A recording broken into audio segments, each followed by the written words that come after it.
سورۃ الروم کی آیت نمبر 5 کے اندر اللہ پاک نے ایک اور عقدہ واقعہ ہے، ایک اور وضاحت فرمائی ہے، یہ بھی بہت گہری سمجھ سے تعلق رکھتی ہے آیت۔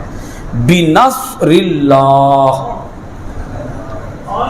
کیا ہے جی بولیں؟ جنہاں پڑھنا آندا ہے وہ پڑھ لیا کرو، جنہاں نہیں آندا انہاں معافی ہے۔ ہاں جی پڑھیں ذرا۔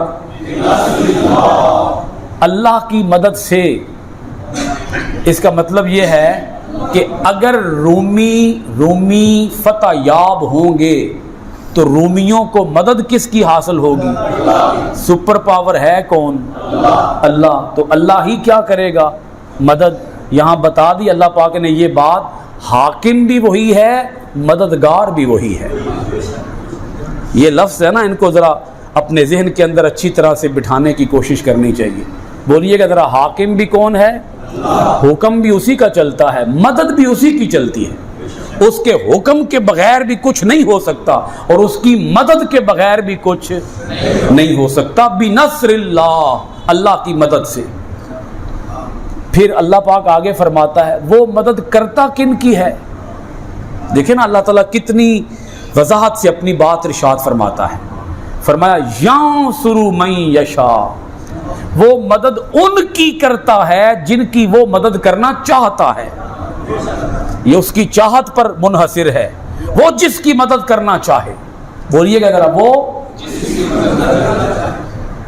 پنجابی زبان میں اگر آپ کو ایک بات سمجھاؤں، یہ جو دنیا اگڑے دنیا دے بادشاہ ہوندے نا، دنیا دے بادشاہ، انہاں دے مزاج وچ جو آ جائے وہ اونجی کر دین۔ دنیا دے بادشاہ انہاں دی جو مرضی ہوئے وہ اونجی کر دین۔ تے کدے کدے انج بھی ہوندا ہے بھئی ساڈے اس دنیا دے بادشاہ ظلم بھی کر رہے ہوندے۔ بولو کی کر رہے ہوندے؟ ظلم کیوں کر دین؟ ظلم بھئی انہاں دے دل وچ آ گیا سی ظلم کرنا ہے، وہ ظلم کر دین پھر۔ لیکن وہ رب اپنے بارے میں فرماتا ہے، آگے دیکھیں، وَهُوَ الْعَزِيزُ الرَّحِيمُ، اللہ جب اپنی چاہت کے مطابق مدد کرتا ہے تو وہ اس میں ظلم سے کام نہیں لیتا۔ اللہ خود کیا ہے؟ بولیے گا ذرا، غالب۔ عزیز کا معنی کیا ہے؟ یہ عزیز کا معنی وہی بنے گا زبردست۔ اللہ خود سپر پاور ہے۔ عزیز کا معنی اگر آپ کر لیں سپر پاور، اللہ سپر پاور ہے، لیکن جو سپر پاور ہوتا ہے وہ ظلم کرتا ہے۔ دنیا کا سپر پاور وہ ظلم کرتا ہے، رب ظلم نہیں کرتا۔ فرمایا وَهُوَ الْعَزِيزُ الرَّحِيمُ، وہ غالب بھی ہے اور وہ بڑا مہربان بھی ہے، وہ بڑی رحمت فرمانے والا ہے، وہ بڑی مہربانی فرمانے والا ہے، وہ ہمیشہ رحمت سے کام لیتا ہے، وہ کبھی ظلم سے کام نہیں لیتا۔ ایسا نہیں ہے کہ وہ ایسے ہی یوں ہی خواہ مخواہ کسی کی مدد کرے گا، اس کی مدد کرنے کا بھی ایک اصول ہے۔ وہ اصول کیا ہے؟ بھئی جو محنت کرتا ہے اللہ اس کی مدد بھی کرتا ہے۔ بولیے گا ذرا، جو کیا کرتا ہے؟ محنت۔ اے سکیاں دعاواں نال بھی اللہ مدد نہیں جے کردا، اے گل بھی سمجھ لو، سکیاں دعاواں۔ اے ساڈے کول نا، اسی سنی لوگ زیادہ، سنی میں اس لیے کہہ رہا ہوں، ہمارے ہاں جو تقریریں عام طور پہ کی جاتی ہیں نا، وہ تقریریں بھی اسی ٹائپ کی ہوتی ہیں۔ مثلا جہاں پہ کوئی ثواب کی بات آئے نا، ثواب کی، اتنے اسی دب کے کہنا ہے سبحان اللہ، اچھی کہنا ہے، اچھی، جتھے کوئی ثواب دی گل آئے۔ تے جتھے سانو کچھ کرنا پہ جائے اتھے اسی چپ کر کے دون تھلے سٹ لینی ہے، بھئی ایتھے سبحان اللہ کوئی نہیں، ایتھے انا للہ ہی ہے بس۔ یعنی کم دی واری آئے تے اسی مر جاندے ہیں، ثواب دی واری آئے مطلب اگر آپ کسی کو پانی پلائیں تو 10 نیکیاں مل جاتی ہیں، اسی کہنا باب سبحان اللہ، بس ٹھیک ہے، تھے پانی پوائی رکھو، بس سبیلا تے سبیلا لائی آؤ جی۔ تے اونج کسے غریب دی مدد کرنی پہ جائے او اسی کو نہیں کرنی، سبیلا اسی لا لینی ہیں۔ گل سمجھ آئی تے نہیں کدھرے جی؟ کسی بیمار کی بیمار پرسی کرنے ہم نے نہیں جانا۔ ہاں رسمیں جو ہیں رسمیں، اب دیکھیں نا، وہ حدیث پاک ایک عام بہت مشہور حدیث پاک ہے، حدیث پاک ہے، صحیح حدیث پاک بیان کی جاتی ہے، ماں باپ کی زیارت کرنے سے حج کا ثواب ملتا ہے نا حدیث پاک، ماں باپ کی زیارت کرنے سے بولے اے ان حدیث پاک جدو پڑھی جاتی ہے، مثلا ماں باپ کی زیارت کرنے سے حج کا ثواب ملتا ہے، ਤੁਸੀਂ ਦੱਬ ਕੇ ਸਾਰੇ ਕਹਿਣਾ ਸੁਭਾਨ ਅੱਲਾਹ। ਤੇ ਜੇ ਮੈਂ ਕਹਾਂ ਵੀ ਸਨ ਅੱਲਾਹ ਦੀ ਰਾਹ ਵਿੱਚ ਉੱਠ ਕੇ ਜਿਹਾਦ ਵੀ ਕਰਨਾ ਚਾਹੀਦਾ ਹੈ, ਉੱਥੇ ਗਰਦਨ ਥੱਲੇ ਸੜ ਲੈਣੀ। ਇਹ ਜਿਹਾਦ ਦੀ ਗੱਲ ਆਈ ਹੈ, ਸਾਡੇ ਕੋਲ ਕੋਈ ਨਹੀਂ ਹੁੰਦਾ। ਮਾਂ ਬਾਪ ਨੇ ਤੱਕੀ ਆਓ, ਅਸੀਂ ਤੱਕ ਲਵਾਂਗੇ ਰੱਜ ਰੱਜ ਕੇ। ਤੇ ਜੇ ਕਹਿਣਾ ਹੈ ਵੀ ਮਾਂ ਬਾਪ ਦੀ ਖਿਦਮਤ ਕਰੋ, ਮਾਂ ਬਾਪ ਦੀ ਇਤਾਅਤ ਕਰੋ, ਉਹ ਅਸੀਂ ਕੋਈ ਨਹੀਂ ਕਰਨੀ।